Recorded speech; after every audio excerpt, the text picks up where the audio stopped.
You ever notice how two people can have the exact same opportunities, like the same mentor, the same strategy, even start on the same day?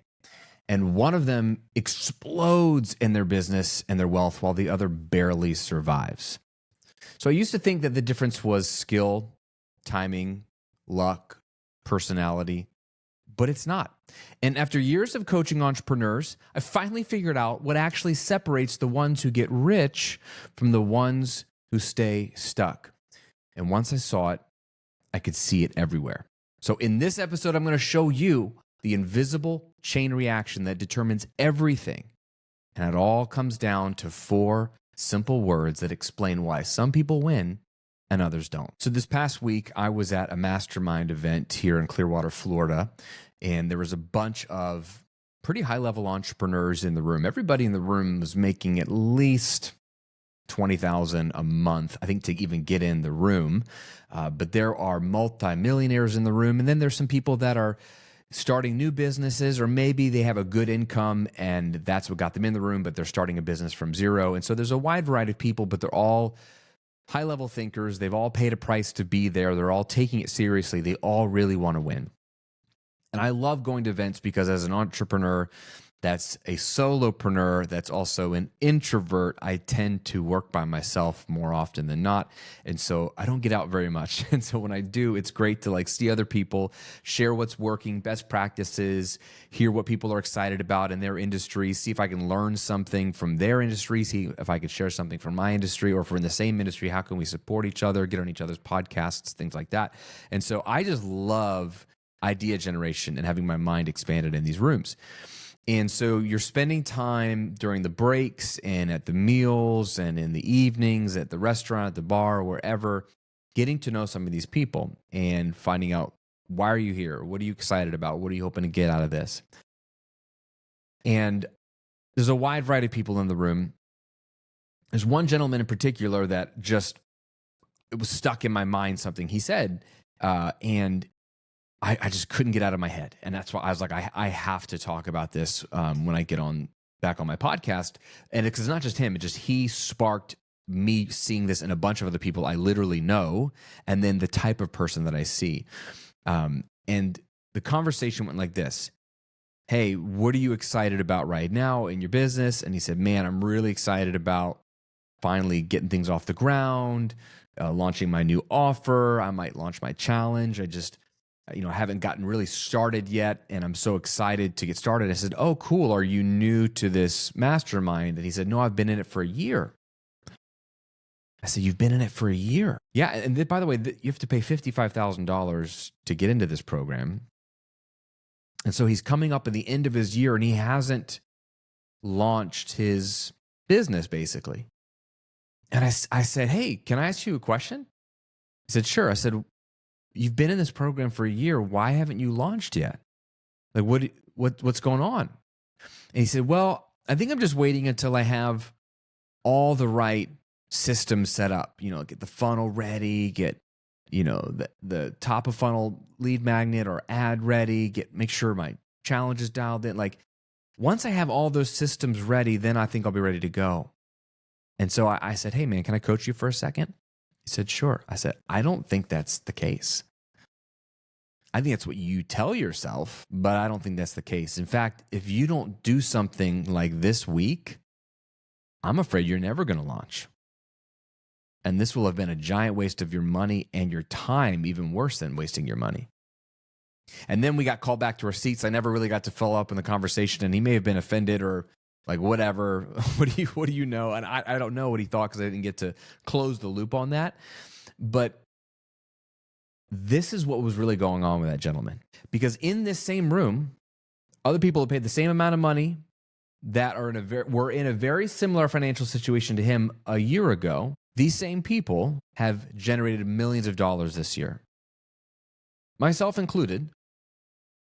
Some of these same people were making and selling $100,000 offers, $50,000 offers in the room, while they were at the event. We're all in the same mastermind. We all have the same coach. We all have access to the same strategies, principles. We have access to all of it. But why are some people in the room crushing it and others sitting around waiting, frustrated, getting a little nervous because their year is up in the mastermind that they paid $55,000 to be in? They don't have anything to show for it. What is the difference? You know what the difference is? What is the difference between staying poor or staying at whatever level you're at? If you don't like the word poor, then wherever you're at, that you're stuck and you're frustrated in your business. I mean, have you felt stuck? Have you felt frustrated? Are you like, I'm not generating any more than I made last year? Or like I was talking to a friend yesterday who's like, this is the first year my business is going down. It's not going down by much, but I've always only gone up.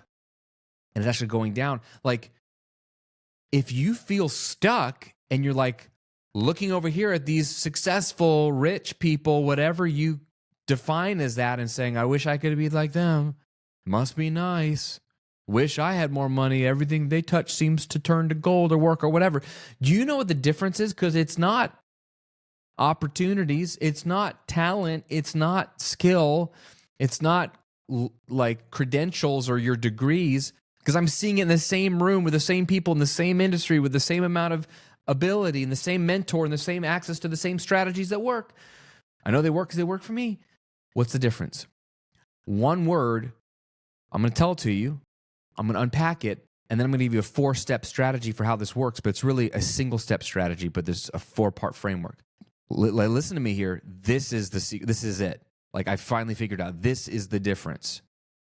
I don't care what you think of it when I tell it to you, but this is the difference. You ready? Belief. The difference between the guy that hadn't launched yet after a year of being in a $55,000 mastermind and just waiting around is what he believes about himself, about business, about the industry he's in, the economy, and then the people that are, interestingly enough, sitting at the front of the room, generating millions of dollars extra a year with the same information as he has. We're in the same mastermind. Belief. I know because I'm in like a upper tier of those people based off of how much we paid and access to the coach and the mentor. And so I spend more time with those people and talking to them. They sound like totally different people. They have a whole different vocabulary. They're living in a whole different universe in their minds, and that shows up in their wallets and their bank accounts. So let me give you the difference between poor beliefs and rich beliefs. So if you have poor beliefs, these are just some. I just had to stop writing them down. I'll just list them, see what resonates with you. I'm not ready yet. That's a poor belief. I need the right system, software, team members, opportunity. If only I had those things. Poor belief. It's going to take a long time to build wealth or grow my business. I'm taking my time, just growing little by little. Okay?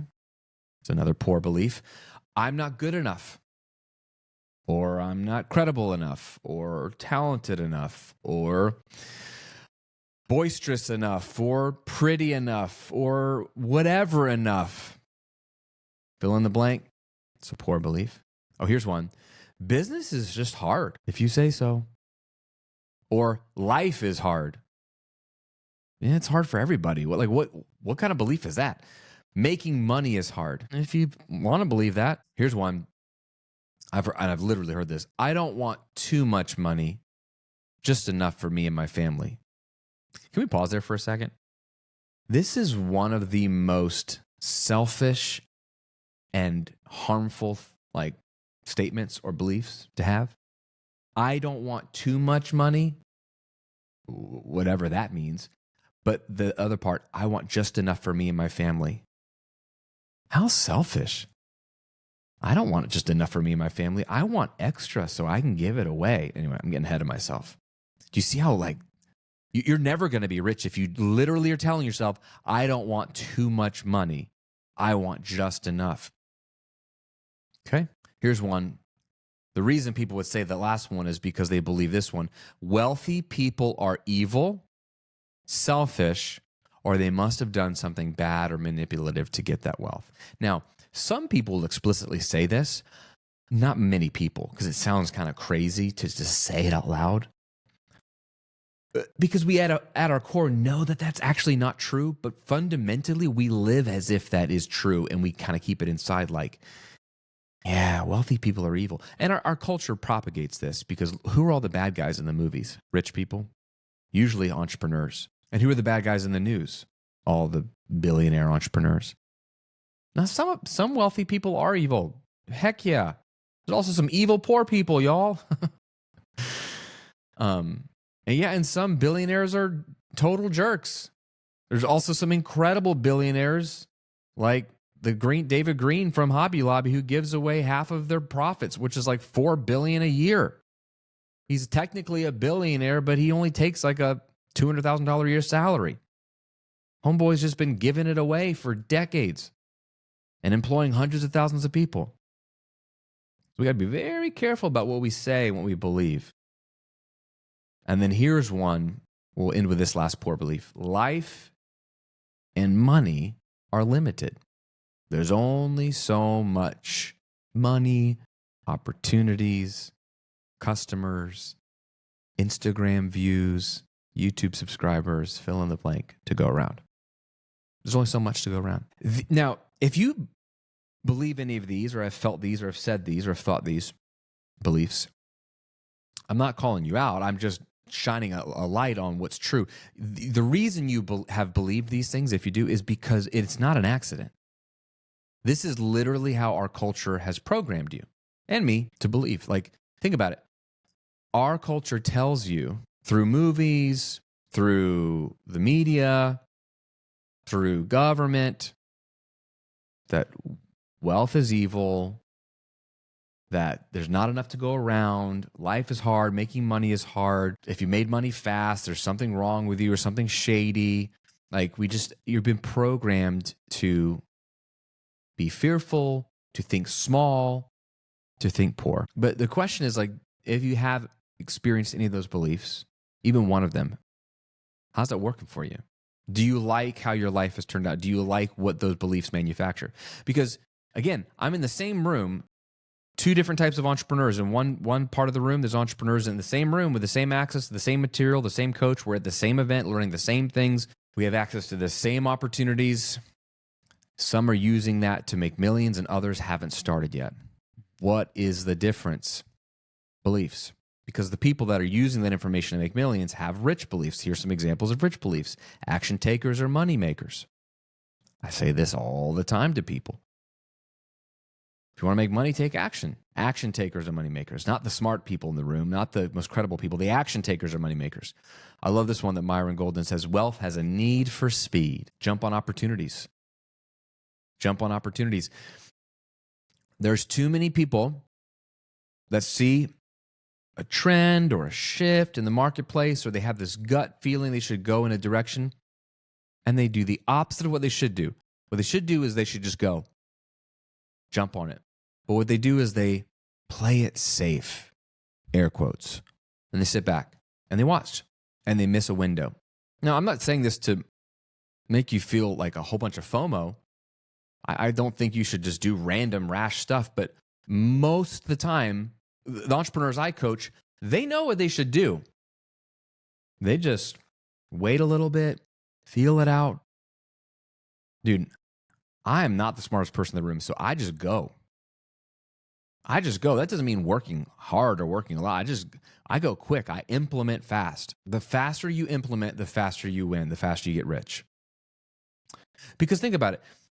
8 out of the 10 things you do aren't going to work. 80-20 rule says that only 20% of what you do is really going to move the needle. So I don't know what's going to work. So the sooner I get through the 10 ideas I have, the sooner I get to the 2 good ones.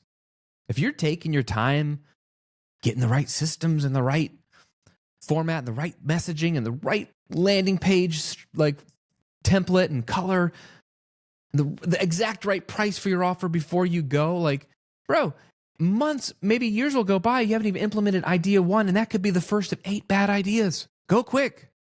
Wealth has a need for speed. Here's another one that rich people have. I'll figure it out along the way. You don't have to figure it all out before you go. Because guess what? You can't figure it all out before you go. I don't know a single millionaire who's figured it out before they took their first step. They did some research. They had some idea of where they wanted to go, but they figured it out as they went. You have to jump. You can't learn to swim by watching a YouTube video. You could pay $50,000 for a swimming course or a coaching program on swimming. I'm telling you, you could watch every video. You could go to a mastermind event. You could read all the books on swimming. You won't learn how to swim until what? You get in the water and try to swim. So I know it's scary. Everyone that's never swam before is scared to get in the water. I get that. And you should learn a few things before you get in the water. But the sooner you get in the water, the sooner you can become a good swimmer, right? It just makes sense. So you'll figure it out along the way. Marie Forleo has the coolest title of a book. Everything is figure-outable. Everything is. So just go. You'll figure it out. Here we go. I am just as deserving of wealth as anyone else. Now, this is a huge one for a lot of people. A lot of people have a broken belief that they don't deserve wealth. And there's a variety of reasons why. It could be the way your parents talked about money or interacted with money when you grew up. It could be that you made a mistake or had a business fail or lost a bunch of money in a business venture or a real estate deal or the economy downturn. And the sting and the embarrassment of losing money has basically put a curse on you. Like you've made a vow that you're not doing this consciously, but subconsciously, like, I'm not to be trusted with money because I made a big mistake, and therefore I don't deserve to have a lot of money. That's for other people. And then you functionally are this is crazy happening at a deep subconscious level, living out this truth that you made up, that nobody said, or maybe someone spoke over you. That does happen. Someone says, you suck at managing money, or wow, what a screw up you are, or I can't believe, they say something over you. They speak death over you. Right? Proverbs 18, I think, it says that life and death are in the power of the tongue. So someone spoke death over you and it became who you are. So now it's a belief. I don't deserve wealth. Well, rich people don't buy into that, or if they've had that belief, they take it, they examine it, and they chop it up and they toss it out and say, that doesn't serve me anymore. I am just as deserving of wealth as anybody else. And let me speak it over some of you today. You are just as deserving of wealth. Your family is just as deserving of wealth as anybody else, because you are made in the image of God, and God loves to bless his people. He loves to bless his children.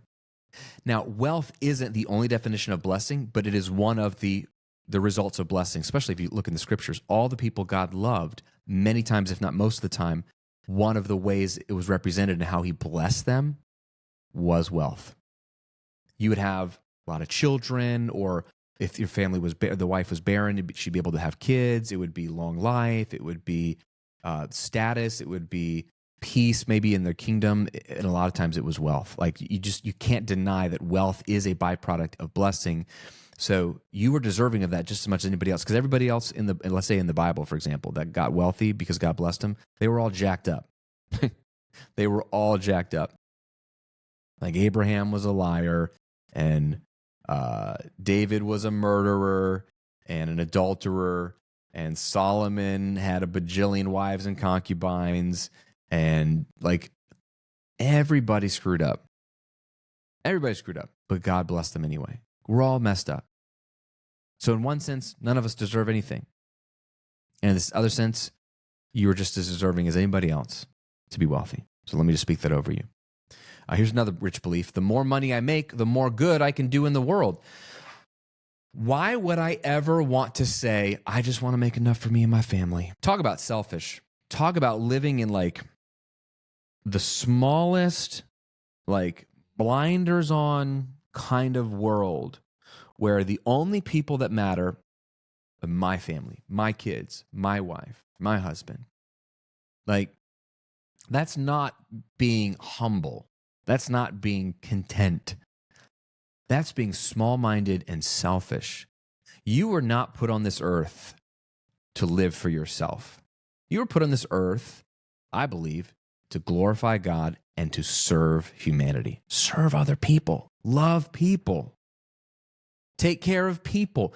Do you know one way to love, serve, and take care of people is to have money? You know how much easier it is to love, serve, and take care of people when you got a lot of money? I'm not saying you have to have money to love, serve, or take care of people. Certainly. I'm not saying you have to wait till you have money till you start loving and serving and taking care of. But let's just think about it.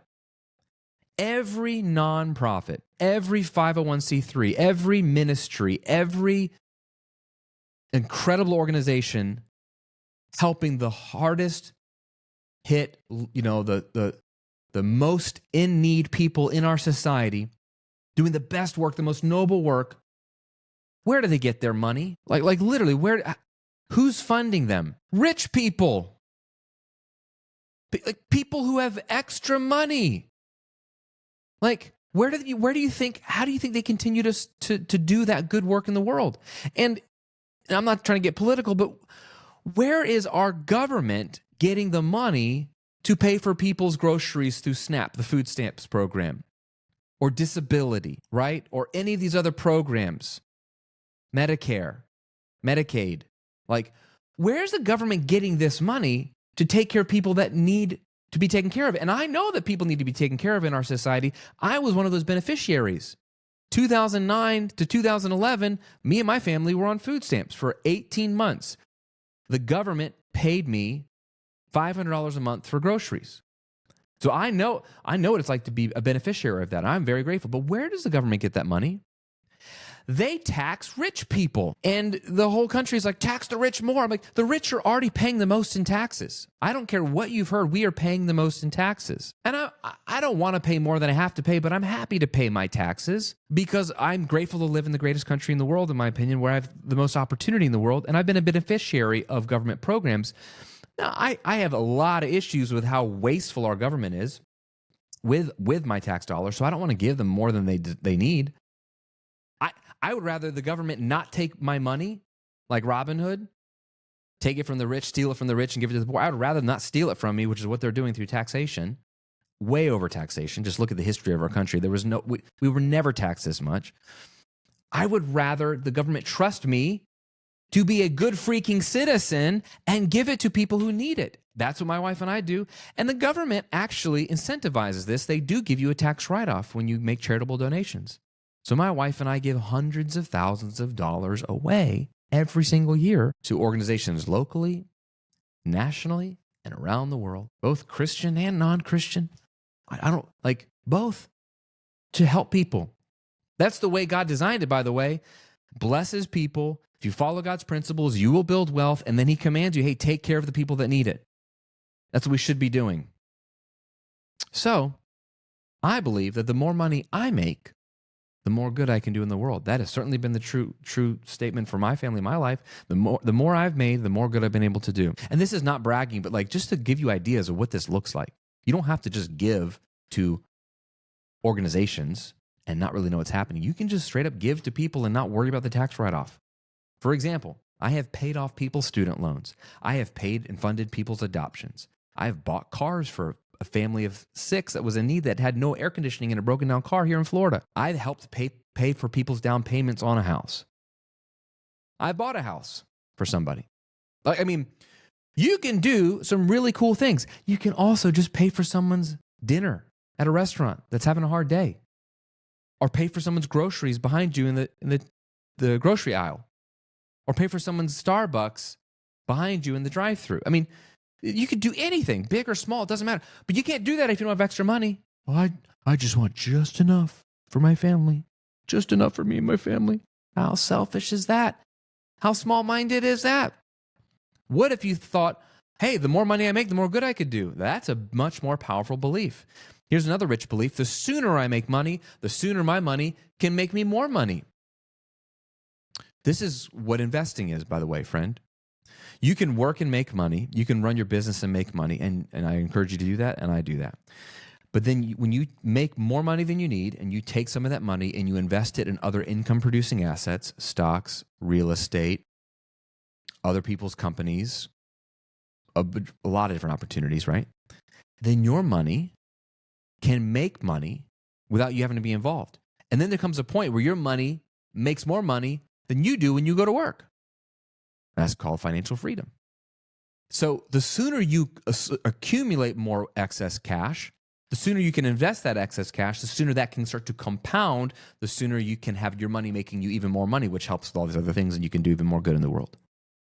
Here's one. This one can change your life if you believe it to be true.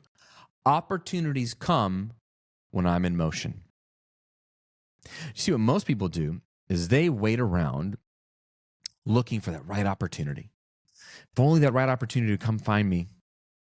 If only I would get that email one day. If only I would get that invite to speak on that stage or come on that podcast or partner with that person. If only Oprah would call and say, Graham, come on my show and we'll talk about your books to my audience of millions, right? If only.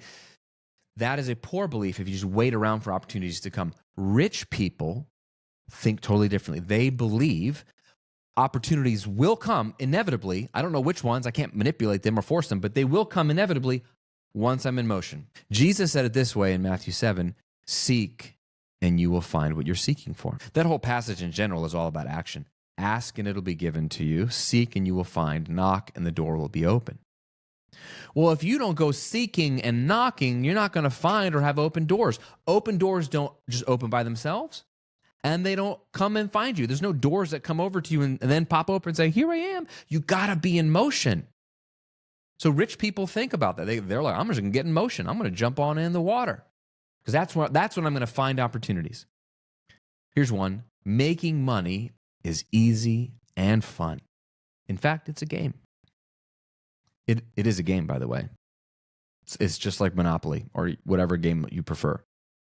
There are rules, there are winners and losers, but they're the same rules and the same opportunities are available to all. Now, we all don't start on the same part of the game board. I understand that, but that only proves my point even more.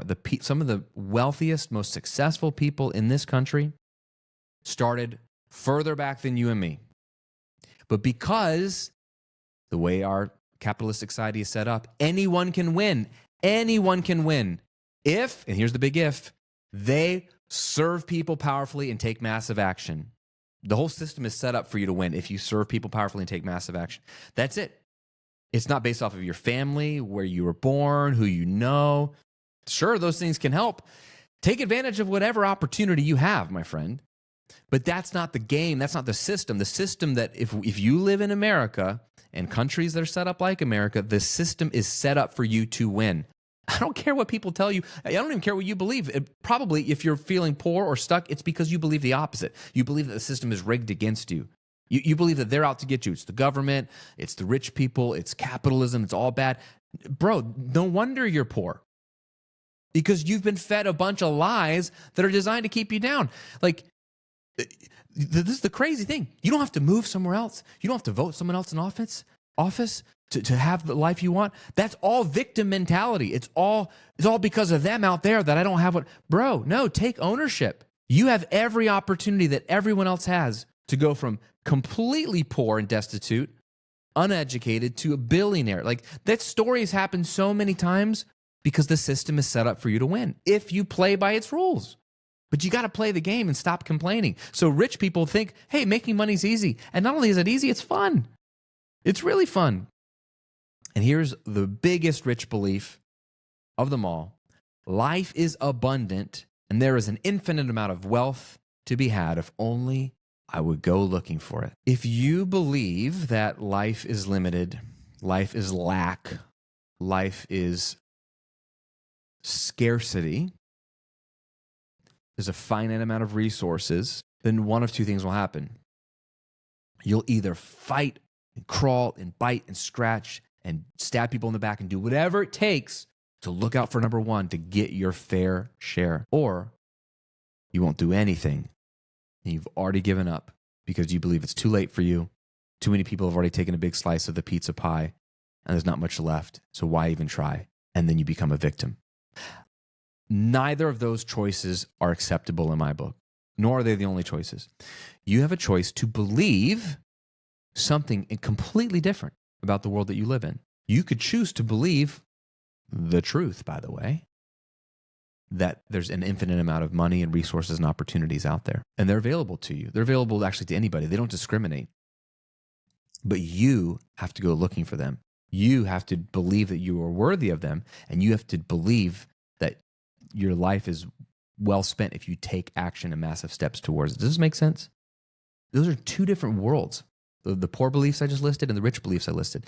Let me show you how this works, okay? I learned this from one of my mindset coaches, Julia Woods, years ago. And I wrote about it in my second book, Rebel. But this is fascinating. This is the life change formula. It's 4 steps, but it's really only 1 step. Because if you do the first step, the next 3 take care of themselves. This is why I love it. Here's how you actually change your life in any area of your life. So for example, if you wanted to change your marriage, if your marriage was really rocky, you're like, I really want a better marriage, or you want to change your health situation. I really want to get in shape. This is the year I really want to get in shape. Okay. It's the same 4-step process. Are you ready? Believe, think, feel, do. What you believe determines what you think about all day. What you think about all day determines how you feel emotionally every day. And then how you feel determines what you do. Because people only do things for one reason and one reason alone, because they feel like it. You have to do something different to get a different result. This isn't magic. This isn't manifesting. This isn't the law of attraction, right? This is just the way the world is designed. Think about this. Go back to the mastermind, the room I was in. You've got 100 people. Half of them are crushing it. The other half aren't. We all have the same information, the same strategy, the same tactics, the same coach, same opportunities. A lot of us are in the same business, same industry. Like literally the same. We all are in the same mastermind together. Half of them are making millions a year. Half of them haven't even really gotten started. The people that haven't gotten started, how are they going to make millions a year? Just sit around and close their eyes and like hope that it comes, pray that it comes, think about it, that it'll just come. No, you got to go out and do something. People don't magically send you money. People don't send me $27,000, $55,000, $100,000 at a time. They don't just send it to me for no reason. I got to go do something. You got to do different to get different, but you won't unless you change how you feel about life and what you're feeling in your core every day. Because most people are feeling down, anxious, depressed, like low self-worth, unworthy, like there's just bitterness, jealousy, sarcasm, feeling all kinds of stuff. That's not going to lead you to do the right things, right? Well, the only way to change what you're feeling every day is to change what you think about. Earl Nightingale said famously in The Strangest Secret, we become what we think about. And he's describing your thoughts change your feelings, which change your actions, which change your world. But there's a step before your thoughts. How do you think differently? Because you can only think under the umbrella or within the parameters or the borders of your worldview or your beliefs. This is why belief is so important. What you fundamentally believe about the world, about humans, about yourself, about God, about business, about money, what you fundamentally believe is everything.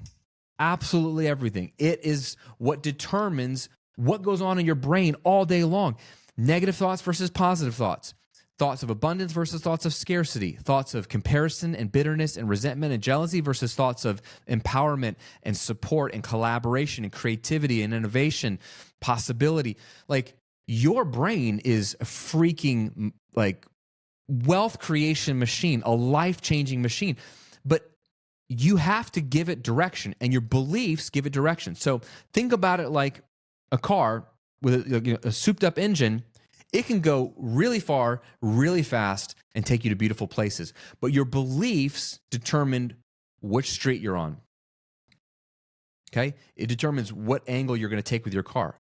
Then, once you rev up the car, you can't stop it from going. It's just going to go. That's your thought life. And it's going to go in the direction of your most dominant beliefs. So the question is, do you like the direction it's going? Because you're going to get more of where it's going. You can't change the direction of your vehicle until you change your beliefs. Does this make sense? So if you want to change your world, if you want to go from broke to rich, if you want to go from stuck to unstuck, if you want to go from like my business is starting to tank or hasn't even gotten off the ground to making millions a year, don't wait around for something to change. Change what you believe.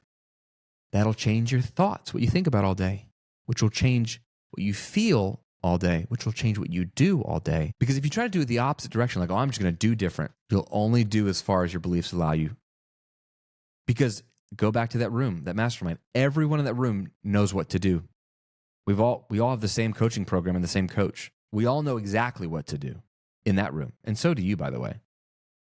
It's not knowing new stuff or knowing what to do. If I only knew the right way to write my sales copy, if I only knew the right price for my offer, if I only knew how to sell better. Nah, your bank account is determined by your beliefs. It really is. I think it's been said by many people. I think Ben Hardy said it most recently, but a lot of authors have been saying this for years. You don't get what you want. You get who you are, and who you are is a product of what you believe. So if you're not getting what you want in your bank account or in your business, it begs the question, who are you? What beliefs are you living out? Do you like those beliefs? Because if you don't, you have the most incredible opportunity in front of you, which is that you have the freedom to change what you believe. And it's not easy. It doesn't happen overnight. It takes discipline. Sounds like just about everything else in life. If you wanted to get in shape, knowing what to do ain't going to make a difference unless you feel like working out. And you won't feel like working out unless you think about how awesome life's going to be when you work out all the time, and think about how awful it's going to be when you have a heart attack or diabetes, or your back is like just holding you down and you can't walk or play with your grandkids when you're older. And so the only way to think differently there is to believe something fundamentally different about exercise, is that it's not a punishment. It's not something I should do or have to do. It's something you get to do that will give you more life, give you more longevity, make you more attractive, give you more energy. See how it goes back to your beliefs? You could change those beliefs today, but even then, you have to re-evangelize to yourself. Evangelism just means sharing a message. The Greek word is euangelion, where we get the word angel from, right? And the word angel is a messenger from God. So evangelizing is just getting the message out. You have to get the message to yourself. Give yourself the message again and again. You have to be a messenger to yourself with these new beliefs every single day. That's why what you do first thing in the morning matters. It's also why who you hang out with matters. It's also why I don't have my phone in front of me. It's also why what you're scrolling on and looking at every day matters. Who do you follow on social media? What news outlets, what pundits, what talking heads, what podcasters, what YouTubers are spewing negativity and conspiracy and victimhood and blame everybody else? See how this is reinforcing your beliefs? What if you just got rid of all that crap? Just like when you go on a diet, you just throw out the Oreos and the Twinkies and the donuts and the sugary cereals and the sodas and the processed meats and the processed everything. You throw it all out. Do the same in your life. Throw out all of the messengers that are sending you the same poor messaging, victim messaging that's keeping you poor and broke and stuck and defeated and down. And then preach to yourself a new message of hope, of possibility, of abundance, of opportunity, of freedom, of it's messy, you don't have to have it figured out, of lightness, of this is fun, of this is easy, it's within my grasp. If he can do it, I can do it. If she can do it, I can do it. I can't do that for you. That's up to you. But I promise you, once you change your beliefs, you will change your thoughts, which will change how you feel, which will change what you do, which will change what you get in your life. Okay? Myron Golden says it this way: be, do, have. You want to have more, you got to do more. In order to do more, you have to become more. And I would put one before that. In order to become more, you have to believe more. Because you can only become what you believe. And if what you believe isn't serving you anymore, throw it out. Today is your day, my friend, to start over, to believe something completely different about you, your business, your bank account, the world, and watch it change, if you let it, everything about your life. If this episode has served you and ministered to you, let me know. Leave a comment if you're watching on YouTube. Message me on Instagram at @TheGrahamCochran if you're just listening on Spotify or Apple Podcasts. But let me know if this ministered to you. If a light bulb went off, if something broke off of you, if you felt like a weight lifted, if you felt like a moment of clarity or conviction, please tell me. Otherwise, I'm I'm in a one-way street and I have no idea if this served you. I'd love to hear from you, hear your story. I'm rooting you on. I'm cheering for you. I want you to win. I want you to be wealthy. I want you to be happy. I want you to be deeply impactful as you serve the world and fully live into the assignment that God has on your life by changing your beliefs and watching it do the rest all by itself. Have an amazing week, my friend. I'll see you on another episode real soon.